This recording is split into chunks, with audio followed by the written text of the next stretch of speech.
할렐루야. 하나님께서 우리 모두에게 은혜와 또 위로를 더하시기를 소원합니다. 우리 지난 주간에 우리 고 최순자 성도님의 장례식이 있었습니다. 하나님께서 은혜 가운데 함께 하셔서 잘 마치게 하시고 또 우리 가족들이 위로받게 하셨음을 감사를 드립니다. 우리 다음 주까지 헌신에 대한 이 말씀, 이 주제를 가지고 예수님 닮기라고 하는 우리 말씀의 주제들을 따라가고자 합니다. 우리 오늘 본문에는 예수님께서 자리를 비운 사이에 발생한 문제에 대해서 기록한 말씀들이 있습니다. 이 앞에 17장에 우리가 흔히 알기를 변화산이라고 하는 사건이 기록되어 있습니다. 예수님께서 세 제자 베드로와 야고보와 요한을 데리고 한 높은 산에 올라가셨는데 그 산에서 갑자기 모습이 변하신 거잖아요. 그리고 하늘에서 엘리야와 모세 이 두 사람이 내려와서 예수님과 대화하는 참 귀하고 아름답고 거룩한 모습을 제자들이 보게 되고 그 모습을 보여주신 예수님께서 다시 이제 산 밑으로 내려오셔서 제자들을 만나고 또 하나님의 백성들을 만나게 되는데 이 상황에서 갑자기 문제가 일어나고 한 아버지가 한 부모가 예수님께 엎드려 애통하면서 말하기를 내 아들을 좀 살려주십시오라고 이야기하는 거죠. 우리 14절에서 16절의 말씀이 그렇습니다. 한 사람이 예수님께서 무리에게 돌아왔는데 한 사람이 예수님 앞으로 급하게 달려나와서 예수님 앞에 엎드리고 통곡을 하는 것입니다. 내 아들을 좀 살려주십시오.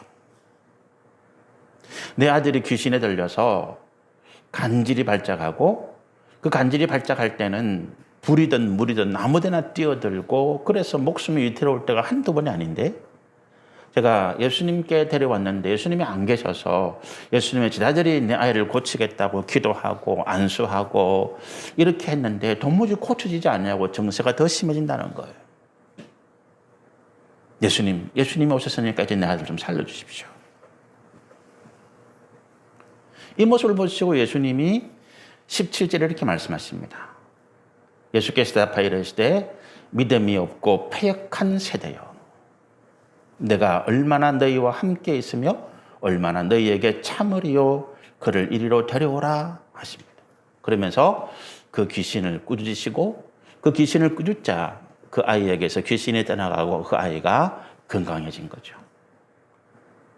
이 사건 뒤에 우리가 예수님께서 제자들에게 따로 말씀하시는 내용이 19절, 20절에 기록이 되어 있는데 19절에 제자들이 당황한 거죠.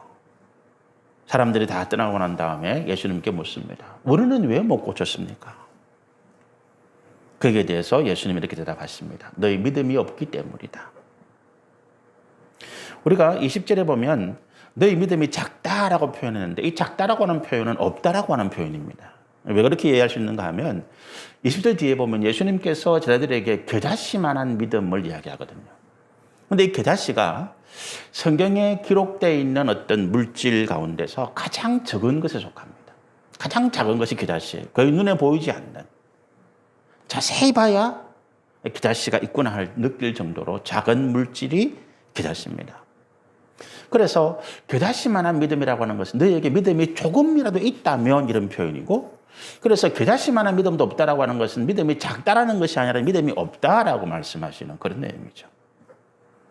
그래서 예수님께서 제자들에게 믿음이 없기 때문에 너희가 이와 같이 고치지 못했다라고 하는 것을 말씀하십니다. 이 말씀을 통해서 우리가 헌신과 성과라고 하는 것을 가지고 말씀을 좀 나누려고 합니다. 제자들이 문제가 발생했습니다. 제자들이 어떤 문제가 발생했습니까? 귀신을 쫓아내지 못했다라고 하는 거잖아요. 귀신을 쫓아내어야 되는데 예수님의 이름으로 명령하고 예수님의 이름으로 기도하고 예수님의 이름으로 안수하고 예수님께서 행하신 그대로 했는데 귀신을 쫓아내지 못했다. 성과가 나타나지 못했다. 결과물이 좋지 못했다. 그래서 그 아이 아버지로부터 원망을 듣고 주변의 사람들로부터 비웃음을 당하고 지금 예수님부터 책망을 듣고 있다. 이렇게 생각하고 있는 것이죠. 그런데 우리가 17절에 18절에서 17절 18절에서 예수님께서 책망하실 때 첫 번째 17절이 제자들을 책망하시는 것인데 제자들을 책망하실 때에 예수님께서 믿음이 없고 패역한 세대라고 말씀하십니다. 분명히 예수님은 이 제자들에게 야, 왜 너희가 귀신을 쫓아내지 못했느냐라고 말하지 않습니다. 다시 말씀드리면 나 없는 새에 너에게 맡겨진 어떤 일을 통해서 결과물, 어떤 성과를 내 나타내 보이지 못했느냐? 그래서 왜 나를 망신 주고 사람들로부터 나를 불신하게 만들었느냐? 이렇게 말하는 것이 아닙니다. 왜 너희에게 믿음이 없고 너희가 패역한 세대가 되었느냐라고 하는 것입니다. 예수님의 책망이, 제자들이 주시는 책망이 이거예요. 18절은 귀신들을 책망하는 것입니다. 제자들에게 책망하시는 것과 귀신들에게 책망하시는 다른데, 제자들을 책망하실 때에는 다시 말씀드리는 거지만 지금 예수님은 결과가 잘못되었기 때문에 이 제자들을 책망하는 것이 아니다라고 하는 거예요. 우리는 세상에서 어떤 일을 맡아서 할 때에 뭐를 가지고 평가를 받습니까? 결과를 가지고 평가받는다는 거예요. 우리 부모님들이 자녀들을 평가할 때 뭘 가지고 평가합니까? 가장 좋은 게 학교 성적입니다. 학교에서 좋은 성적을 받으면 그 아이는 착하고 열심히고 말 잘 듣는 아이고 공부 잘하고 훌륭한 아이인 것입니다. 그런데 학교에서 성적이 안 좋으면 그거는 말할 것도 없어요. 이거는 게으르고 말도 안 듣고 머리도 나쁘고 앞으로 뭐가 될지도 모르는 싹이 노란 놈인 거예요. 결과지요.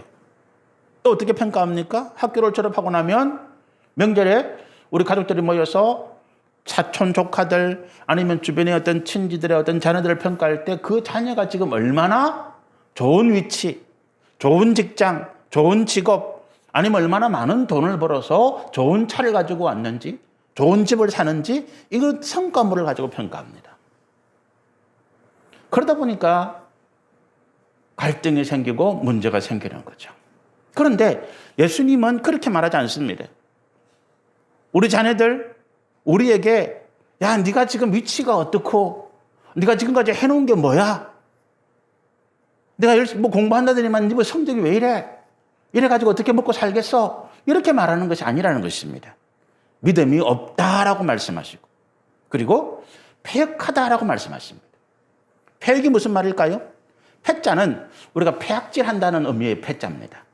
사람이 어떤 예의와 범죄를 떠나서 자기가 하고 싶은 대로 자기 성질대로 분노하고 횡포를 부리는 모습이 패자예요. 역자는 뭡니까? 거역한다는 거예요. 그러니까 패역하다라고 말은 하나님의 말씀 앞에 순종하지 못하고 자기 성질대로 자기 고집대로 해나가면서 하나님 앞에 불순종해 나가는 이런 모습입니다. 좀 더 이 제자들에게 패역하다라고 표현하신 것은 너희가 하나님의 말씀을 제대로 이해하지 못하고 있다라고 하는 의미예요. 왜 우리가 우리 성질대로 하고, 왜 우리가 분을 내고, 우리가 왜 어떻게 세상에서 내 고집대로 내 하고 싶은 성향대로 해나갑니까? 우리가 하나님의 말씀을 이해하지 못하기 때문에 그렇다. 하나님의 말씀을 제대로 이해하지 못하니까 내 하고 싶은 대로 해나가는 이런 모습들이 우리 가운데에 나타나고 이것들을 패역하다라고 말하는 것입니다. 예수님께서 두 번째로 제자들에게 책망하시는 내용이 뭐냐 하면 17절 뒤에 보면 이렇습니다. 내가 얼마나 너희와 함께 있으며 얼마나 너희에게 참으리요라고 얘기합니다. 이 말씀 무슨 말씀일까요? 제자들에게 이렇게 이야기하는 것입니다. 내가 지금 너희와 같이 있을 시간이 얼마 남지 않았다라고 하는 거예요. 내가 너희와 함께 있을 시간이 얼마 남지 않았다. 우리가 이 마태복음을 비롯해서 마태, 마가, 누가복음을 뭐라고 부른다고요? 사복음서 중에서 공관복음이다 그렇게 부른다고 그랬잖아요. 공관. 같은 관점에서 바라보고 있는 복음서다. 어떤 같은 관점입니까? 예수님께서 갈릴리 북쪽 이방 지역에서부터 복음을 전파하기 시작해서 그리고 예루살렘으로 내려오시는 한 길. 예수님께서 마태, 마가, 누가복음의 그 제자들이 기록한 내용은 예수님이 갈릴리에서부터 복음을 전파하기 시작해서 예루살렘으로 십자가를 지기 위해서 오시는 그 한 길을, 그 길 과정 가운데 있었던 사건들, 말씀들, 내용들을 기록한 것이 마태, 마가, 누가거든요. 그러니까 지금 예수님께서 갈릴리에서 출발해가지고 거기서부터 제자들을 모으셨잖아요. 모으시고 한동안 아마도 한 1, 2년 이상 그 가버나움 갈릴리를 떠나지 않으시고 계속 그 지역에 계시면서 제자들에게 보여주시고 가르치시고 제자들에게 하나님의 말씀으로 역사하시는 것들을 통해서 이들이 예수님의 제자로 변화되어지는 과정들을 훈련하신 거죠. 그리고 마태복음 16장에 베드로가 신앙 고백하는 그것을 계기로 해서 야, 이제 때가 되었다.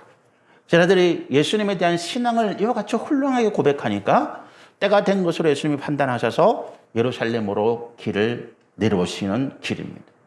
그리고 아마 이 17장은 예루살렘을 향하여서 어디까지 왔는지는 모르지만 아마 중간쯤 오신 것 같아요. 이제 곧 예루살렘으로 들어가시면 우리가 고난의 1주간을 지나고 예수님은 십자가를 지시게 되는 것입니다. 6월절을 맞추어서 예수님 지금 예루살렘에 가시는 거니까. 그렇게 생각해 보면 예수님께서는 이제 불과 한 달 아니면 보름 정도 지나면 예루살렘에서 십자가의 죽음을 지시는 거예요. 그러니까 제자들과 있을 시간이 한 달, 두 달, 뭐 길어봐야 한두 달 정도 여유밖에 없는 것입니다. 그런 상황인데 제자들이 믿음이 없고 하나님의 말씀을 제대로 이해하지 못하는 이런 모습을 나타내 보이니까 답답하신 거죠. 답답하신 것입니다. 그런데 그러면서 이렇게 말씀하시는 거예요. 내가 언제까지 너희와 같이 있겠느냐? 내가 언제까지 너희와 같이 있으면서 너희를 가르치고 너희를 교육하고 너희를 훈련할 수 있겠느냐? 이제 너희가 혼자 설 때가 되었는데 아직도 너희가 믿음이 없고 아직도 하나님의 말씀을 깨닫지 못했느냐? 이런 의미죠. 그런데 우리가 이런 생각을 할 수 있습니다. 아니, 예수님 안 계시면 그럼 우리가 하나님의 말씀 모르나? 예수님이 왜 이렇게 급하셔? 예수님이 안 계시면 사도행전 2장에 성령이 이 땅에 오셔서 우리 가운데 말씀을 기억나게 하고 깨닫게 하실 텐데 예수님이 꼭 계셔야 우리가 하나님의 말씀을 배우나? 지금 우리가 예수님이 안 계신데도 우리는 성경을 통해서 충분하게 하나님의 말씀을 배우고 있는데 이런 이야기 할 수 있잖아요. 그런데 그건 우리가 하나님의 말씀을 잘못 이해하고 있는 패역한 세대이기 때문에 그래요. 우리가 구약 성경에서 하나님은 말씀을 선포하세요. 하나님이 직접 말씀을 하나님의 백성들에게 가르쳐 주신 모습은 잘 없어요. 모세에게 안 가르쳤습니다. 선포하셨지. 그리고 모세가 하나님의 말씀을 백성들에게 가르치는 거예요. 하나님은, 성부 하나님은 선포하시는 분이세요. 성자 하나님이 가르치시는 역사를 하십니다. 예수님이 이 땅에 오셔서 3대 사역이 뭡니까? 말씀을 가르치시더라. 첫 번째. 그러니까 가르치시는 사역은 예수님이 하십니다. 성자께서. 그럼 성령은 뭐 하세요? 성령은 우리가 예수님을 통해서 배운 말씀을 깨닫고 기억나게 하시는 역사예요. 다시 말씀드리면 하나님의 선포하신 말씀이 없으면 가르치실 것이 없고 우리가 예수님의 가르치심을 통해서 배우지 못하면 성령이 역사하셔도 우리는 아는 것도 없고 깨우치는 게 없어요. 그래서 교회를 안 다니는 사람들이 성경을 읽어도 그들이 깨닫지 못하고 하나님의 말씀을 이해하지 못하는 이유가 그들이 예수님께 배운 바가 없기 때문에 그렇습니다. 그럼 목사님 우리는 뭐 예수님께 언제 배웠는데요? 그렇잖아요. 예수님 2000년 전에 계신 분이었고 우리는 예수님처럼 제자들처럼 예수님을 직접 만난 적도 없는데 우리가 언제 예수님으로부터 말씀을 배웠습니까? 기록된 말씀이잖아요. 복음서가 왜 필요합니까? 복음서에 왜 그렇게 예수님 말씀을 자세하게 기록하고 또 우리가 신약 성경의 제자들이 예수님의 말씀을 가져와서 교회에 제자들에게 예수님의 말씀을 풀어서 가르치는 일들이 신약 성경에 왜 그렇게 나타납니까? 우리는 직접적으로 예수님에게 육신의 예수님을 배우지는 않았지만 말씀이신 예수가 기록된 성경의 말씀을 통해서 우리 가운데 가르치시는 거예요. 그래서 우리 주요 종들에게 말씀을 맡아 있는 분들에게 굉장히 중요한 사명이 뭐냐 하면 이 말씀을 가르치는 것입니다. 내가 배웠으면 이 말씀을 가르쳐야 되는 거예요. 잘 알든 잘 알지 못하든 나는 이 말씀을 가르치는 일에 힘쓰는 것이 우리가 예수님께 받은 중요한 사명 가운데 또 하나인 것입니다. 가르칠 때에 성령이 우리의 부족하고 우리의 또 미비한 부분들을 깨닫고 기억나게 하시더라. 여러분 자녀들에게 말씀을 가르쳐야 된다는 거예요. 그냥 성경을 읽어라. 이건 안 돼. 말씀을 여러분이 배운 말씀을 여러분이 스승이 되고 여러분이 자녀들에게 또 주변의 사람들에게 말씀을 가르침으로써 그 자녀들이 예수님으로부터 배운 말씀을 알게 되는 것입니다. 성경을 통해서. 그러니까 예수님께서 제자들을 책망하신 것이 그런 이유라는 거예요. 믿음이 없고 패역한 세대, 그리고 시간이 얼마 남지 않은 이 상황에서 제자들이 아직도 부족한 모습을 드러낼 때에 예수님께서 답답한 것입니다. 그리고 예수님께서 18절에 귀신에게 꾸짖는 내용이 나오십니다. 18절에 보니까 예수께서 꾸짖으시되 귀신이 나가고 아이가 그때부터 나았다, 이런 말씀이 있죠. 왜 귀신에게 꾸짖습니까? 예수님께서 우리가 꾸짖는다, 책망한다라고 할 때는 뭔가 잘못했기 때문에 그렇잖아요. 특별히 귀신은 그가 있어야 할 곳에 있지 아니하고 하나님의 거룩한 형상을 닮은 하나님의 피조물에게 있기 때문에 그렇습니다. 귀신이 있을 자리는 사람이 아니에요. 귀신은 하나님의 타락한 제자들이잖아요.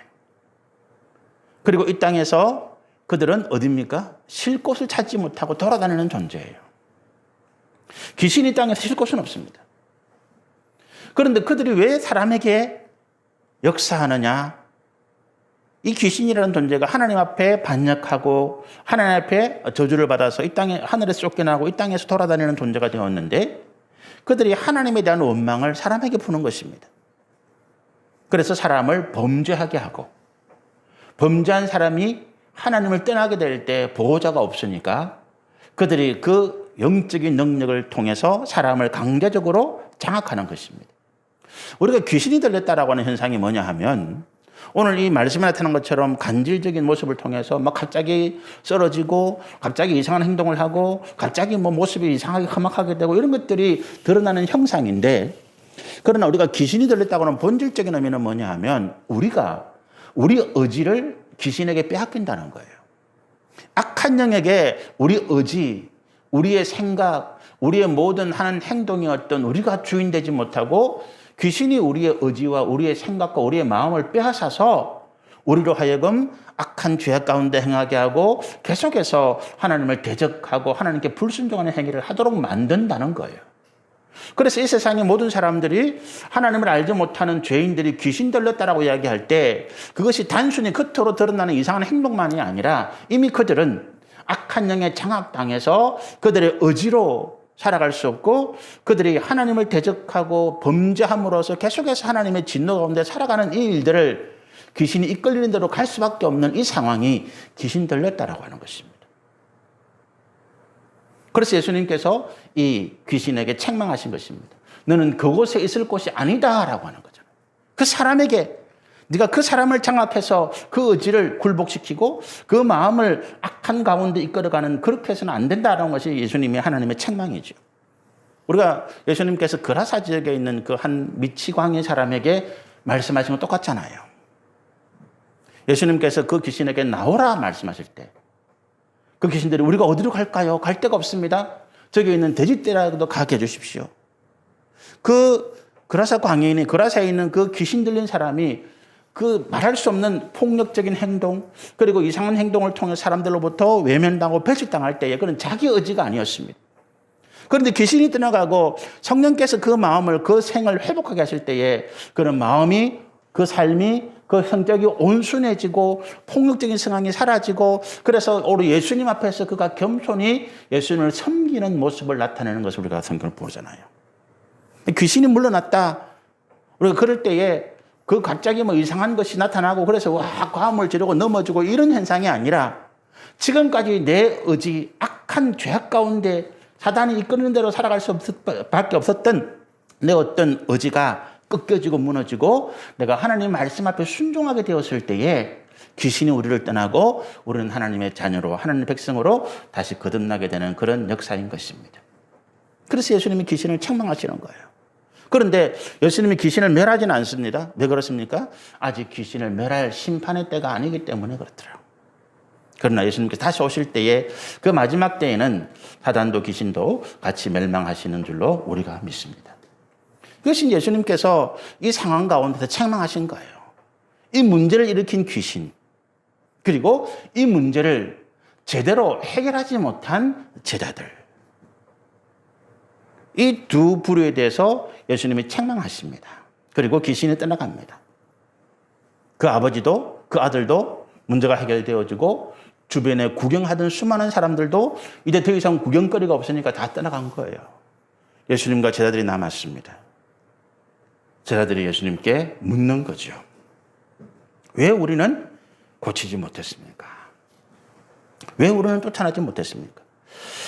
여러분, 이 질문 가운데 우리가 한 가지 생각하는 것이 있습니다. 제자들이 왜 쫓아내지 못했습니까? 라고 하는 이 질문 가운데는 그들의 어떤 잘못한 것, 그들의 믿음이 없음, 그들이 하나님의 뜻을 제대로 이해하지 못한 것에 대한 회개와 반성이 없는 모습이죠. 어떻게 보면 항변입니다. 예수님 우리는 해서 하라는 대로 해서 했잖아요. 우리는 예수님이 보여주신 대로 했습니다. 라고 하는 거예요. 그런데 왜 안 됩니까? 책임이 누구에게 있습니까? 예수님이 잘못 가르친 거 아닙니까? 이거예요. 우리는 시키는 대로 했어요. 라고 하는 이야기입니다. 왜 우리는 쫓아내지 못했습니까?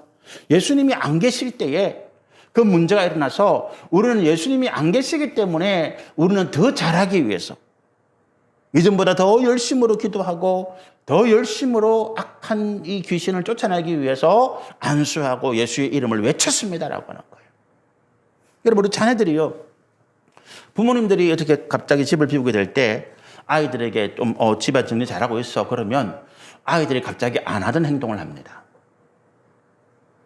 우리 애들도 그런 경험, 저도 그런 경험이 있는데 부모님이 나가시면서 집을 좀 정리해 그러면 갑자기 큰 놈이 딱 군기를 잡습니다. 동생들을 불러 모아가지고 야, 우리 집안 청소해야 된다. 그러면서 니는 화장실하고 니는 어디하고 막 설거지하고 갑자기 이놈들이 안 하던 짓을 막 합니다. 청소를 막 해놓고 왜 그래요? 엄마 아빠가 안 계실 때 우리가 잘하는 것을 보여줘야 되겠다. 더 잘하는 모습. 그래 칭찬받을 거 아니에요. 평상시에는 부모님이 청소하고 설거지하고 하니까 저것도 할 일이 없었어. 근데 부모님이 안 계신 그걸 보니까 평상시 부모님이 이렇게 하시더라는 거예요. 그래서 청소하고 걸레질하고 큰 놈이 동생들을 휘어잡아가지고 야, 니 물 걸레 빨아와. 뭐 설거지해. 그러면서 막 해나가는 거예요. 갔다 와서 부모님이 어이구 이놈들 봐라. 아이고 참 잘했네. 칭찬받기를 원한 것입니다. 그래서 안 하던 것을 해요. 그래서 한 번씩 부모님이 집을 좀 비우셔야 돼요. 자녀들이 좀 잘할 수 있도록. 기회를 주는 거지. 제가 지금 그 말이에요. 예수님이 안 계시기 때문에 우리가 예수님께 폐를 안 끼치려고 우리는 평소보다 더 열심히 했습니다라고 하는 거예요. 그런데 우리가 뭐 잘못했습니까? 라고 하는 거죠. 예수님 우리한테 뭐 믿음 없다고 그럽니까? 우리는 열심히 예수님을 위해서 헌신하고 충성하고 우리가 열과 성을 다했는데 우리를 책망하는 게 뭔 말입니까? 우리가 믿음이 왜 없습니까? 얼마나 믿음이 좋은 사람들인데 이런 이야기거든요. 그런데 예수님께서 다시 말씀하십니다. 20절이죠. 이르시되 너희 믿음이 적은 까닭이다. 뭐 때문에 그렇다고요? 믿음이 적기 때문이다. 다시 말씀드릴까요? 너희 믿음이 없기 때문이다. 한 번 더 말씀드리면 아까 너희들이 한 거는 믿음의 행위가 아니야 라고 하는 거예요. 그거는 하나님 뜻과는 상관없어 라고 하는 거예요. 우리 아이들이 부모님 없는 사이에 의욕이 지나쳐가지고 막 이것저것 뭐 창고에 있는 거 정리한다고 끄집어내다가 뭐 부서뜨리고 난리치고 돌아오니까 집이 더 엉망이 되어 있는 경우도 있어요. 그럴 때 야단치시면 안 되죠. 아이고 수고했다. 너희 마음을 내가 안 해. 그런데 제자들은 그게 아니잖아요. 부서진 물건은 다시 수리하고 또 어지러진 거는 청소하면 되지만 그 영혼의 문제, 생명의 문제는 그렇게 간단한 문제가 아니죠. 우리가 의학 드라마 같은 거 보면 의사들이 왜 그렇게 혹독한 수련 과정을 거치느냐. 의과대학에 온 것 자체로도 머리가 대단히 좋은 아이들이잖아요. 대한민국의 상위 1% 되는 애들이 의과대학 갑니다. 그런데 그런 아이들이 의대에서 병원에서 수련 받을 때 바보 멍청이 소리 듣습니다. 혹독한 과정을 거칩니다. 이유는 뭐겠습니까? 그 의사 한 사람의 잠깐의 실수가 환자의 생명을 좌우한다는 거예요. 그래서 조금이라도 실수가 있어서는 안 된다는 거예요. 육신의 생명을 다룰 때도 그렇게 엄격하게 하는데 우리는 육신의 생명뿐만 아니라 그 영혼을 구원하고자 하는 하나님의 일을 맡아 있는 사람들입니다. 그런 우리가 설렁설렁 우리 기분대로, 우리 마음대로, 우리 하고 싶은 대로 한다는 것은 있을 수가 없다라고 하는 것입니다. 그래서 어쩌다가 성과가 내가지고 하나님 나 잘했죠? 칭찬해 주세요. 이런 마음이 오히려 하나님의 뜻을 알지 못하는 믿음이 없는 패역한 세대라고 주님이 말씀하시는 것입니다. 우리가 믿음이 없다라고 하는 주님의 말씀 가운데 몇 가지 생각할 게 있습니다. 첫 번째, 믿음은 성과가 아니라고 하는 거예요.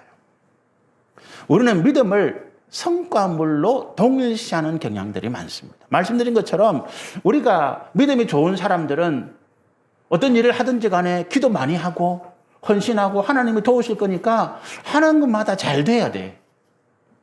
그렇잖아요. 그런데 죄송한데 저는 하는 것마다 안 되더라고요. 제가 하는 것마다 안 돼요. 제가 다른 사람들에게 조언을 하면 그게 돼. 그런데 제가 뭘 하면 안 돼. 제가 우리 아이들이, 우리 그 독일에 간 아이가 이렇게 여행 경비를 좀 많이 모아가지고 돈을 저한테 다 가지 않고 돈을 조금 저한테 맡기고 갔어요. 그래서 제가 그 돈을 좀 관세에 조금 불려줘 보려고 제가 또 경영학과 전공했으니까 주식 투자에 했습니다. 돈을 조금 몇백만 넣었어요. 근데 그 대한민국에서 제일 좋은 주식들이에요. 절대 내려갈 리가 없는. 근데 그게 한 두 달 새에 100만 원이 지금 떨어졌어요. 제가 우리 아이한테 얼굴 볼 맛이 없어요. 말을 못해. 제가 다른 사람이 어떤 주식, 그거 괜찮을 것 같은데, 그게 올라가요. 근데 제가 샀는데, 자신있게 샀는데, 이거는 절대 떨어질 일이 없어. 두 달 만에 100만 원이 지금 마이너스가 돼가지고, 할 말이 없어요. 왜 그럴까요? 믿음은 성과물이 아니다라고 하는 거예요. 제가 관심 가져야 될 게 돈을 많이 벌고, 제가 해서 어떤 아이에게 재산을 많이 물려주고, 이게 아니다. 하나님 그렇게 말씀하시는 거죠. 여러분, 우리가 믿음을 성과물로 착각하니까 믿음이 좋은 사람들은 결과가 좋아야 된다. 그러다 보니까 우리 믿음의 형제들끼리도 뭐가 나타난다고요? 경쟁하게 되더라. 내가 저 사람보다 잘해야 되니까. 그래, 믿음이 좋은 사람으로 평가받으니까. 그렇잖아요. 그래서 우리가 교회에서 봉사할 때 내가 봉사하는 구역에 누가 들어오면 같이 잘하자고 이게 아니라 뭔가 은근슬쩍 밀어내. 부산에 큰 교회가 있는데 거기에 꽃꽂이를 이렇게 꽃꽂이를 전담하시는 분들이 한 7, 8분 되시더라고요. 근데 제가 아는 어떤 분이 그 교회 새로 가서 꽃꽂이를 하고 싶어. 꽃꽂이를 하려고 그분이 하고 있으니까 어느 분 오셔가지고 이 자리는 내 구역인데 네가 왜 내 허락도 없이 꽃꽂이 하냐고 밀쳐내더라는 거예요. 여기는 오지 말라는 거예요. 그분이 참 마음이 많이 상했다 그러시더라고요. 이게 우리 경쟁이 왜요?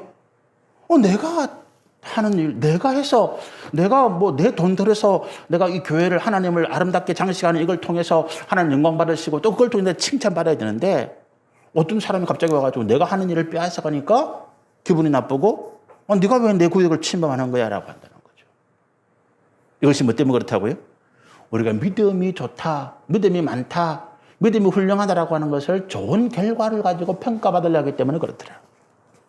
성경을 읽고 우리가 기도를 하고 봉사하는 이 모든 것들이 이런 기준 가운데 우리가 평가해 왔다라고 하는 것입니다. 그래서 우리 안에 다툼이 있고 분열이 있고 시기하고 질투하고 교회가 서로 싸우는 이런 과정 가운데 있더라라고 하는 거예요. 그래서 주님이 말씀하십니다. 그거는 믿음이 아니다라고 하는 거예요. 그건 믿음이 아니다. 예수님이 믿음이 제자들에게 믿음이 없다라고 말씀하실 때에 제자들이 성과를 내고자 했던 예수님이 안 계실 때 귀신 들린 아이를 데리고 부모가 와서 잘 됐다. 우리가 얼마나 잘하는지 우리가 얼마나 열심히 하는지 우리가 얼마나 예수님께 하나님께 충성하는지 한번 보여줄 기회다라고 하는 이 생각을 주님께서 경계하라고 하시는 것입니다. 여러분 우리가 잘 하려고 하는 생각 이거를 우리가 버려야 된다라고 계속 말씀드립니다. 그럼 뭐를 가져야 됩니까? 방향이잖아요. 열심보다도 더 중요한 것은 방향이다. 자꾸 말씀드립니다. 열심을 내지 말라는 게 아닙니다. 우리가 하나님을 향한 그 방향, 진리를 향한 그 방향에서 우리가 열심을 내야 된다라고 하는 거죠. 그래서 믿음은 하나님을 아는 것입니다. 우리가 가는 방향이 하나님이거든요. 그런데 하나님이 어디 계시는지, 하나님이 무엇을 원하시는지, 하나님이 우리 가운데 어떤 것을 명령하시는지 모르면 우리는 하나님 어디 계신 줄 알고 뭘 어떻게 하겠다는 거예요. 교회가 자꾸 건물을 높이 쌓는 것, 하나님이 하늘에 계시기 때문에 그렇습니까? 그러니까 높이 올라가면 하나님이 가까이 만날까 봐? 그럼 산꼭대기 지으면 되지. 아니잖아요. 우리가 하나님을 모르기 때문에 자꾸 그런 짓을 하고 있더라는 거예요. 그러면서 우리는 잘하고 있다고 생각하는 것입니다. 그래서 믿음은 하나님을 아는 것인데, 하나님을 안다는 게 뭐예요? 하나님의 마음, 하나님이 뜻을 우리가 안다는 거죠. 솔로몬이 기브온 산당에서 그가 천번제를 드리고 하나님께 은혜를 구할 때 하나님께서 꿈에 나타나셔서 그에게 무엇을 원하느냐, 내가 너에게 주겠다라고 하니까 그가 하나님의 지혜를 구했거든요. 그런데 그 지혜가 무엇이었습니까? 재판할 때 하나님의 마음, 하나님의 뜻을 알아서 하나님께서 원하시는 공정하고 공의롭고 긍휼과 사랑과 또 화평케 하는 재판을 하고 싶다라고 하는 것입니다. 그러니까 솔로몬이 원했던 지혜라고 하는 것은 한마디로 하나님의 마음이다. 내가 하나님의 마음을 알기를 원합니다. 이 상황 가운데 하나님께서 어떻게 하시려고 하시는지 저는 그것을 깨닫기를 원합니다. 내 삶의 상황 가운데서 하나님 어떤 뜻과 계획을 가지고 계시는지 제가 알고 싶습니다라고 하는 거예요. 그래서 믿음은 하나님의 마음을 안다라고 할 수 있습니다. 우리가 성경에 하나님께서 선포하신 말씀이 도대체 뭡니까? 한마디로 저는 하나님께서 내 마음을 좀 알아다오라고 하는, 우리에게, 하나님 백성들에게, 야, 너희가 제발 내 마음을 좀 알아다오. 너희가 제사를 드리고 짐승을 잡고 피를 흘리고 희생하고 이 모든 거 다 좋은데 그게 내 마음과는 달라. 그런 것 좀 하지 마. 오히려 나 부담스러워. 나는 자비를 원하고 긍휼을 원하고 나는 인애를 원한다. 그런데 너는 그런 건 없이 자꾸만 짐승만 잡아오니까 내가 어떻게 하라는 거야? 하나님 말씀이잖아요. 하나님 우리 가운데 끊임없이 외치는 것은 너희가 내 마음을 좀 알아다오라고 하는 거죠. 오늘 우리 신앙의 문제도 그런 것 같아요. 우리가 하나님의 마음을 모르기 때문에, 부부관계도 마찬가지 아닙니까? 부부가 서로가, 남편과 아내가 서로의 마음을 모르기 때문에 그래서 오해하고 그래서 갈등하고 그래서 평생 원수가 되어버리는 일들이 허다한 거죠. 부모와 자녀가 서로의 마음을 모르기 때문에 사랑한다고 하는데 그 사랑하는 관계가 갈등이 되어지고 다툼이 되어지고 원수가 되어지는 일이 그 마음을 모르기 때문에, 그 진심을 모르기 때문에. 자네가 맨날 저에게 하는 이야기 그거예요. 당신은 내 마음을 몰라. 말해줘, 내가 알게. 꼭 말해줘야 하나. 뭐 그래요. 어렵더라고요. 그런데 하나님은 말씀을 통해서 하나님의 마음을 우리한테 보여주신 거예요. 그런데 우리가 그 말씀을 읽지는 않고 자꾸만 우리 생각대로 한다는 거지. 이렇게 하면 하나님이 좋아하실 거야. 저렇게 하면 하나님이 좋아하실 거야. 그래서 건물을 크게 짓고, 그래서 뭔가 행사를 크게 하고, 프랜카드를 크게 걸고, 하나님의 영광을 위해서라고 하면 하나님은 좋아하실 거야. 근데 하나님이 아니더라라고 하는 것입니다. 오히려 나는 거기에 질렸다라고 하는 것을 하나님 말씀하십니다. 그래서 우리가 하나님의 마음이라고 하는 이 상황 가운데서 주님의 뜻은 무엇일까라고 하는 거잖아요.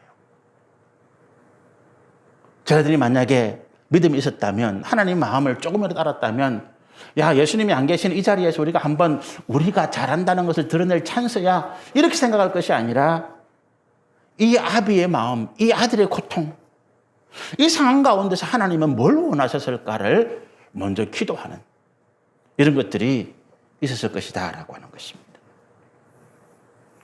우리가 믿음의 연조를 많이 자랑합니다. 그런데 믿음의 연조보다 더 중요한 것은 지금 내게 믿음이 있느냐 없느냐라고 하는 거예요. 예수님께서 제자들을 2년, 3년 가까이 훈련했습니다. 기적을 보여주시고 하나님의 말씀을 가르치고 또 그들에게 따로 하나님의 말씀들을 세밀하게 나타내시고 그러면서 하나님의 뜻을 알도록 가르쳤습니다. 그런데 믿음이 정작 나타낼 시점에 그들이 하나님의 뜻을 깨닫지 못하는 이 상황이 믿음이 없다라고 말씀하시는 거죠.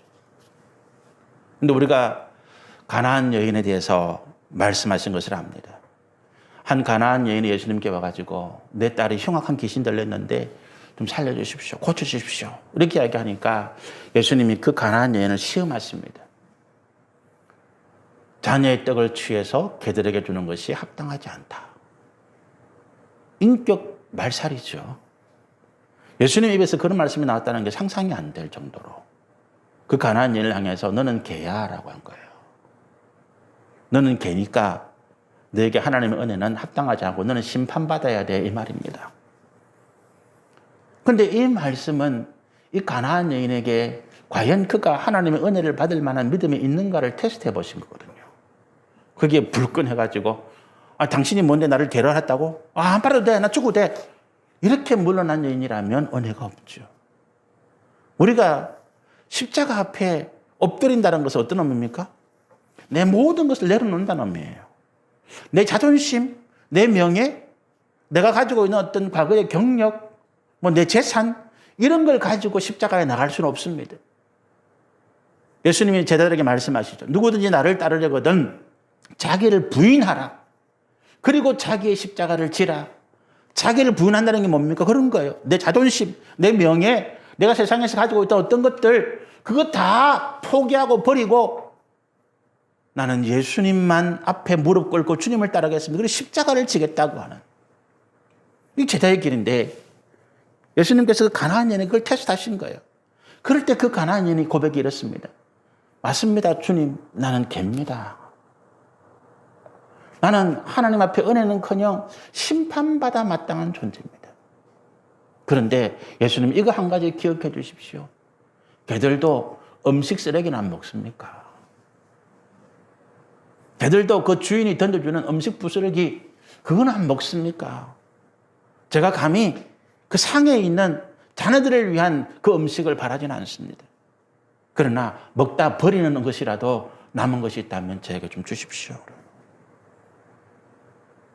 예수님 뭐라고 말씀하세요? 내가 이스라엘 백성들 중에 이런 믿음 본 적이 없다. 그게 믿음이에요.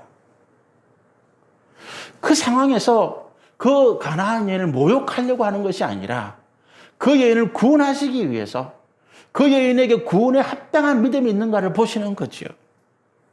그 아버지가 그 아들이 고통하는 그 가운데서 이 기회에 내가 한번 나를 나타내 보겠다. 예수님에게 나를 한번 인정받아 보겠다. 이런 마음이 아니라 그들이 얼마나 그 악한 귀신에게 고통받고 그 얼마나 악한 귀신 가운데 괴로움받는 그 상황을 하나님도 안타까워하고 하나님께서 그들을 긍휼히 계시는 그 마음이 있었다면 그들을 안고 그들을 위로하고 그들에게 역사하는 악한 귀신을 향해서 정말로 준엄하게 꾸짖고 너는 거기 있을 때가 아니야. 너는 네가 있을 곳으로 가라. 하나님의 거룩한 형상을 가진 하나님의 백성들에게 떠나라. 그렇게 명령할 수 있었다면 하나님이 예수님이 그들을 믿음이 있는 사람으로 칭찬하셨을 것이다라고 하는 거죠. 여러분 우리가 예수님께서 제자들을 택하신 이유를 생각해 보면 이렇습니다. 성과를 기준으로 본다면 우리가 마가복음 10장에 보면 누가복음 10장에 보면 예수님께서 70인 전우대를 보내신 일이 나와요. 2명씩 짝을 지어가지고 35조를 유대 고을에 막 흩어가지고 예수님이 하셨던 일들을 보여주시는데 그들이 돌아와가지고 막 자랑으로 보고합니다. 수치적으로 보면 예수님이 혼자 다니시는 것보다 30배 이상의 효율이 있는 일이잖아요.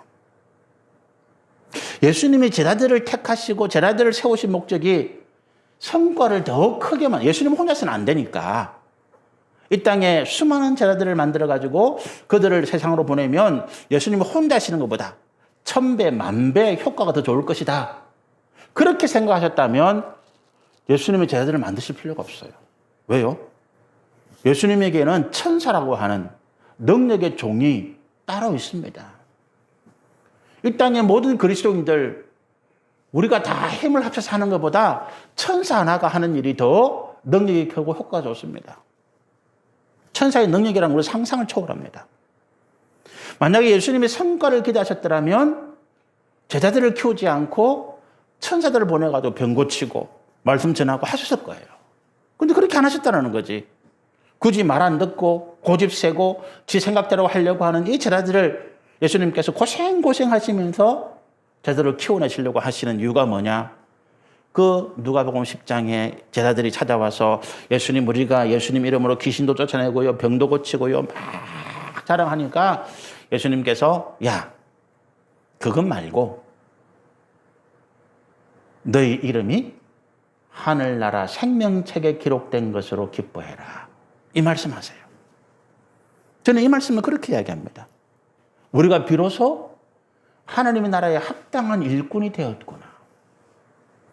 우리가 비로소 이 땅에서 하나님 뜻을 깨닫고 주의 말씀을 가르치고 복음을 전파하고 백성들 가운데 약한 것과 병든 것을 고치는 하나님의 일을 감당하는 사람이 되었구나. 그게 기쁘더라는 거죠. 거기에 내 교만, 내 자존심, 내 생각을 다 꺾어버리고. 여러분, 우리가 기도할 때 환자의 병을 고치는 것보다 더 중요한 게 뭔지 아십니까? 그 환자의 마음에, 그 아픔에 공감해 주는 거예요. 그 공감이 내가 공감해 준다는 것이 아니라 하나님께서 지금 당신의 아픔 가운데 함께 아파하고 있습니다. 그 간질병에 걸려서 죽어가는 아들, 그것을 바라보면서 어쩔 수 없이 마음이 무너져가는 그 아버지의 모습을 보면서 하나님이 지금 당신들의 상황 가운데 같이 아파하고 있습니다. 그래서 하나님께서 고쳐주시기를 원하십니다. 당신이 믿음이 있다면 주님에게 강구하시면 좋겠습니다. 하나님이 함께 하신다는 그 마음, 하나님이 그 아픔, 그 삶의 고통 가운데 공감하고 있다는 그 마음을 가지고 하나님께로 그 사람들을 인도에 끌어들이는 거죠. 저는 이게 더 중요하다고 봐요. 이게 믿음이지요. 거기에 우리가 얼마나 잘났고, 우리가 얼마나 큰 일을 했고, 우리가 얼마나 하나님께서 기뻐하실 놀라운 일들을 했다. 이거는 아무 소용이 없는 것입니다. 여러분, 믿음은 많고 적음의 문제가 아닙니다. 믿음은 있다, 없다의 문제예요. 오늘 주님이 그렇게 말씀하시는 거예요. 하나님께서 기뻐하시는 믿음의 일은 많이 하고 적게 하고가 아니다라는 거죠. 얼마나 주의 뜻에 충성하고 순종하였는가 하는 것입니다. 이것이 하나님께서 기뻐하시는 믿음의 일이다. 지금 내 삶 가운데서 나는 하나님 앞에 순종하고 있는가라고 하는 믿음의 일을 주의 뜻에 따라 감당하고 있는가라고 하는 것이 하나님께서 우리를 칭찬하시고 기뻐하시는 믿음의 일이다라고 하는 것입니다. 주님이 오늘 이 사건, 이 말씀을 통해서 우리 가운데 말씀하시는 내용이 그렇습니다. 우리의 믿음, 하나님 기뻐하시는 헌신은 많은 성과를 만들어내는 게 아니다. 거기에 집착하지 마라. 그걸 이루기 위해서 경쟁하고 싸우고 다투고 시기하고 질투하지 말라. 내가 지금 하나님께 받은 그 사명 가운데 순종하고 내 삶에서 하나님의 뜻이 이루어지고 있는가, 내 스스로를 돌아보는 이 모습이 믿음의 일인 줄로 우리가 믿습니다. 우리 같이 한번 기도하시겠습니다.